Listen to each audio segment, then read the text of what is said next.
Dear students, आज हम लोग न्यूमेरिकल प्रॉब्लम्स को सॉल्व करेंगे। चलिए, हमारे सामने एक न्यूमेरिकल प्रॉब्लम रखी हुई है जो कि ग्राफिकल है। इस चैप्टर में ग्राफिकल न्यूमेरिकल प्रॉब्लम बहुत सारी आपको मिलेंगी जिनको आप घर पे सॉल्व कीजिएगा। ये एक प्रकार का हम आपको बता रहे हैं। इसमें लिखा हुआ है कि निम्न ग्राफ की सहायता से ज्ञात कीजिए। पहला, वस्तु सबसे तेज किस समय अंतराल पर चलेगी। अब देखिए, ये हमारे पास ग्राफ है। हमारी एक्स एक्सिस पर समय को दिया गया है और वाई एक्सिस पर इसका विस्थापन है। तो इस ग्राफ को देखकर हमको बताना है कि वस्तु किस समय अंतराल में सबसे तेज चलेगी, किस समय अंतराल में तेज चलेगी। अब ग्राफ देखिए, वस्तु यहाँ से चलना प्रारंभ की और 1 सेकेंड तक सीधे उसका विस्थापन 20 मीटर, फिर यहाँ से यहाँ तक चली। उसके बाद ये देखिए, यहाँ तक ये स्थिर है, मतलब इसका हर सेकंड पर विस्थापन 20 ही बना हुआ है और यहाँ पर फिर ये वापस आ रही है अपनी प्रारंभिक। तो समय अंतराल 0 से 1 के बीच पहले आपका जवाब होगा। यहाँ से देखिए बहुत तेज आगे बढ़ी है। तो समय अंतराल 0 से 1 के बीच या कहें बिंदु O से 1 तक वस्तु बहुत तेजी से चली। या फिर पहले प्रश्न का हल हो गया। अब हम लोग दूसरे प्रश्न पे आते हैं इसी ग्राफ में। दूसरा प्रश्न है कि वस्तु द्वारा तय कुल दूरी कितनी। वस्तु ने कुल कितनी दूरी तय की।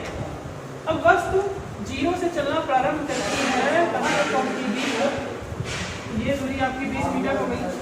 उसके बाद वस्तु यहीं पर खड़ी, सीधी रेखा का मतलब होता है कि वस्तु वहीं पर खड़ी है। और फिर देखिए बिंदु B से वस्तु फिर वापस आई। कितनी दूरी उसने वापस की, 20 से 0। तो टोटल कितनी दूरी उसने चली, 20 मीटर प्लस 20 मीटर टोटल दूरी। अब क्वेश्चन देखिए, वस्तु का संपूर्ण विस्थापन कितना।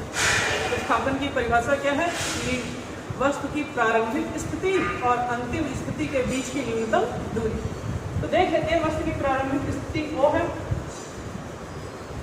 मतलब 0 पे है, और अंतिम स्थिति C भी है। तो इसके लिए विस्थापन क्या है, 0।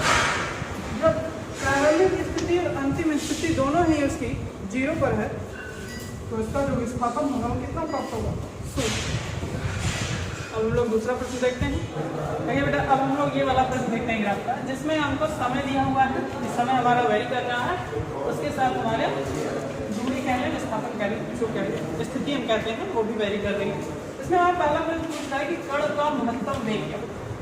हम लोग ग्राफ देखते हैं तो ग्राफ से देख के समझने की कोशिश करते हैं कि कहाँ पर कण सबसे अधिक तेज चाल से चल। देखिए, समय 0 था, इसका वेग भी 0 था। समय 1 सेकेंड हुआ, इसका वेग 10 सेकेंड, 10 मीटर पर सेकेंड स्क्वायर हो गया। 2 पे 20 हुआ और 3 पर भी 20 ही है। 4 पर हमारे ख्याल से 25 के आसपास है और 5 पर 35 के आसपास है। तो सबसे ज़्यादा वेग कब हुआ इसका, किस समय वो अपने महत्तम वेग में था। जब कम समय में ज़्यादा उसने दूरी तय की हो, वही उसका महत्तम वेग है। तो ये देखिए, जब ये 2 सेकेंड पे था तो इसने कितनी दूरी, जब 2 सेकेंड पे था तो इसने कितनी दूरी तय की, 20 मीटर। तो इस टाइम ही कण का वेग महत्तम होगा। तो कण का महत्तम वेग बराबर फॉर्मूला क्या होता है, विस्थापन बटा समय। विस्थापन इसने कितना तय किया, 20, टाइम इसने कितना लिया, 2 सेकेंड। इसका महत्तम वेग आ जाएगा 10 मीटर पर सेकेंड। कह रहा है, दूसरा प्रश्न पे आते हैं कि संपूर्ण यात्रा में कण की औसत चाल क्या होगी।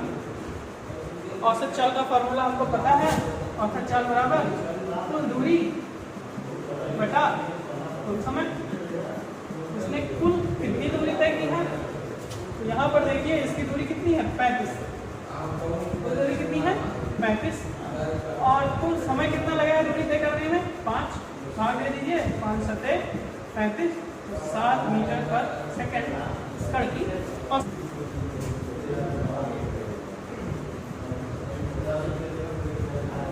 देखिए ये हमारे पास ग्राफ है, क्या रहा है कि कण का त्वरण क्या होगा इस ग्राफ से, और 0 से 4 सेकेंड तक कितनी दूरी कण तय करेगा। तो त्वरण देखिए, त्वरण की परिभाषा क्या कहती है, त्वरण बराबर वेग परिवर्तन बटे समयांतराल। अब देखिए वेग में परिवर्तन इससे कितना हुआ, ये हमारा टाइम है और ये है हमारा वेग। 4 सेकेंड पर हम ले लेते हैं, तो 4 सेकेंड में वेग में परिवर्तन कितना होगा, वेग 2 से कितना हो चुका है 8 माइनस 2 बटे कितना आपने समय लिया है, समय में परिवर्तन कितना हुआ 4 माइनस 0, तो 6 बटे 4 भाग कर दीजिए, 4 एकम 4, 2 बचता है 4 पंचे 20, 1.5 मीटर पर सेकेंड। ये इसका कण का आपको त्वरण मिल गया। कह रहा है कि 0 से 4 सेकेंड तक तय की गई दूरी कितनी होगी। अब तय की गई दूरी हम लोग निकालेंगे, हमारे पास त्वरण है, समय है, दूरी का फॉर्मूला हम लोग लगा लेते हैं, h = ut plus half at²। प्रारंभिक वेग 2, चौथे सेकेंड 4 धन हाफ, त्वरण कितना है 1.5 और t² मतलब 4 का वर्ग 16, 2 अट्ठे 16, 15 अट्ठे 120, 12 और 4 यहाँ पे 8, 12 और कितना हो गया 20। कण कितनी दूरी तय करेगा, 20 मीटर पर सेकंड की दूरी तय करेगा। अब हम लोग अपने तीसरे प्रश्न पे आते हैं। ये आपके सामने ग्राफ लिखा हुआ है, जिसमें आपसे वो पूछ रहा है कि 0 से 10 सेकंड तक कण का औसत त्वरण कितना होगा। तो 0 से 10 सेकंड तक कण का औसत त्वरण देख लीजिए, इस समय तक कुल वेग परिवर्तन बटे कुल समयांतराल। अब कुल वेग परिवर्तन देख लेते हैं, 0 से, ये आपका वेग है और ये आपका टाइम है, 0 से 2, तो 2 माइनस 0 और समय 0 से 10 सेकेंड लगा है, तो 10 माइनस 0 बराबर 2 बटे 10 बराबर 10.2 मीटर पर सेकेंड। अब कह रहा है कि 40 सेकेंड में चली गई दूरी तथा विस्थापन। तो 40 सेकेंड में हम लोग पहले विस्थापन देख लेते हैं, यहाँ पर है और प्रारंभ में भी 0 पर था। इससे पहले वाले क्वेश्चन में मैंने बताया था कि प्रारंभिक बिंदु और अंतिम बिंदु के बीच की न्यूनतम दूरी विस्थापन की, तो कितनी हो जाएगी 0। अब चली गई दूरी निकालें। चली गई दूरी निकालने के लिए हम लोग देखिए ये दूरी, ये दूरी, ये दूरी और ये दूरी निकाल लें और ऐड कर लें तो हमको चली गई दूरी मिल जाएगी। सबसे पहले 0 से 10 सेकेंड में चली गई दूरी निकाल लेते हैं।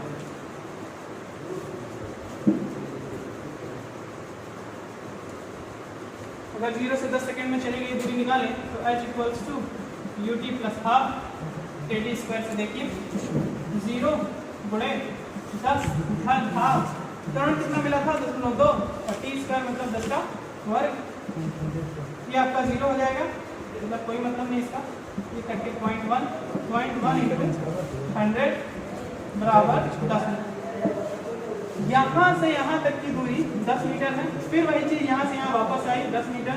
यहाँ पर देखें ये धनात्मक में था, ये ऋणात्मक में वेग है, लेकिन दूरी धनात्मक ऋणात्मक होती नहीं 10 और यहाँ पर भी 10, तो टोटल चली गई दूरी 4 × 10 बराबर 40। बेटा देखिए हमारे सामने दो प्रश्न और हैं, दोनों प्रश्नों को हम लोग हल करते हैं। पहला प्रश्न है कि एक कार एक सीधी समतल सड़क पर एक समान त्वरण से विराम से, जैसे ये शब्द आया विराम से तो हम लोग लिख लेंगे u बराबर v, चलते हुए 180 किलोमीटर प्रति घंटा की चाल, आपकी जो चाल दी गई है पहले v से रिप्रेजेंट कर लेते हैं इसको, तो कितनी है 180 किलोमीटर प्रति घंटा की चाल कितने सेकंड में 25 सेकंड में। टाइम हमारा कितना 25 सेकंड में अर्जित करती है। कार द्वारा इस समय अंतराल में तय की गई दूरी ज्ञात की। इस समय में कार कितनी दूरी तय करेगी ये हमें ज्ञात करना है। फॉर्मूला होता है दूरी का यह बराबर ut प्लस हाफ at²। हमारे पास U है, T है, लेकिन A नहीं है। अब दी गई चीज़ों से पहला काम हम करेंगे कि हम लोग त्वरण को निकालेंगे। तो त्वरण यही है, हमारे पास इन तीन में एक फॉर्मूला रहता है V बराबर U प्लस A। देखिए अब पहला काम सबको एम्पियर्स पद्धति में करना है। ये सेकंड में है लेकिन ये किलोमीटर प्रति घंटा में है, इसको चेंज कर लें। 180 गुणे 1 किलोमीटर कितने 1000 और 1 घंटे में कितने सेकंड 60। काट दीजिए, 0 से 0 कैंसिल, 6 3 18 30, 6 5 30, कितना आ जाएगा 50 मीटर पर सेकंड। अब वैल्यू रख देते हैं 50, ये कितना है 0 प्लस 1 गुणे टाइम कितना है 25, इक्वल्स 50 बटे 25 मतलब 2 मीटर पर सेकेंड स्क्वायर। ये हमारा त्वरण प्राप्त हो गया। अब हम इस फॉर्मूले में सारी वैल्यूज रख देते हैं। बराबर 0 गुणे 25 धन 1 बटे 2 गुणे त्वरण कितना था 2, समय कितना है 25 वर्ग 0 धन उससे कैंसिल हो गया 25 का वर्ग मतलब 625 बराबर 625 मीटर। कार द्वारा 25 सेकंड में चली गई दूरी कितनी होगी 625 मीटर। अब अगले प्रश्न पे आते हैं।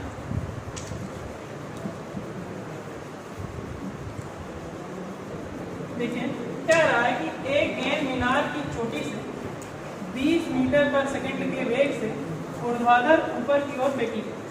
मतलब एक मीनार है, यहाँ से एक गेंद को ऊपर की ओर फेंका गया और 5 सेकंड बाद वह पृथ्वी से टकराती है। मीनार की ऊंचाई की गणना। इस प्रकार के प्रश्न में जिसमें आपको किसी मीनार से कोई वस्तु फेंकी जाए और कुछ समय पश्चात वो पृथ्वी पर पहुंचे और उसमें मीनार की ऊंचाई आपसे पूछे, तो इसका एक छोटा सा फॉर्मूला आपका होता है कि आप जो वेग है उसको ऋणात्मक ले लेंगे। फॉर्मूले में h बराबर -ut plus half GT square करना। अब देखिए ऐसा क्यों, जैसे आप किसी गेंद या किसी भी वस्तु को यहाँ से फेंकते हैं तो यहाँ तक जाएगी, यहाँ तक जाने पर उसका वेग जब शून्य होगा तो फिर वो नीचे आएगी और जब वो नीचे आएगी तो जिस स्थान से आपने फेंका था उस स्थान के बराबरी पर पुनः वह उतना ही वेग प्राप्त कर देगी। जैसे यहाँ x मीटर पर सेकंड की वेग से फेंका गया है, यहाँ भी वेग x मीटर पर सेकंड ही हो जाएगा। लेकिन ये वेग ऊपर की ओर फेंका गया, वेग सदिश राशि है और ये नीचे की तरफ आ रहा है तो वेग कैसा ले लिया जाएगा ऋणात्मक। तो फॉर्मूला हमारा h equals to -ut plus half GT square हो जाएगा। अब वैल्यू रखते हैं, u कितना है -20 थोड़े टाइम 5 1 बटे 2 g 9.8 गुणे t स्क्वायर मतलब 5 का वर्ग -100 प्लस काट दीजिए 4.9 हो जाएगा 4.9 गुणे 25 गुणा करें -100 धन 25 नवैया 225 हासिल 22 हुआ 25 चौका 100 तो 122 और 2 अंक पे हम क्या लगा देंगे, एक अंक पे 122.5। इसको सॉल्व करेंगे तो हमको मिलेगा 22.9। तो जो मीनार की ऊंचाई होगी वो आपकी होगी 22.5 मीटर।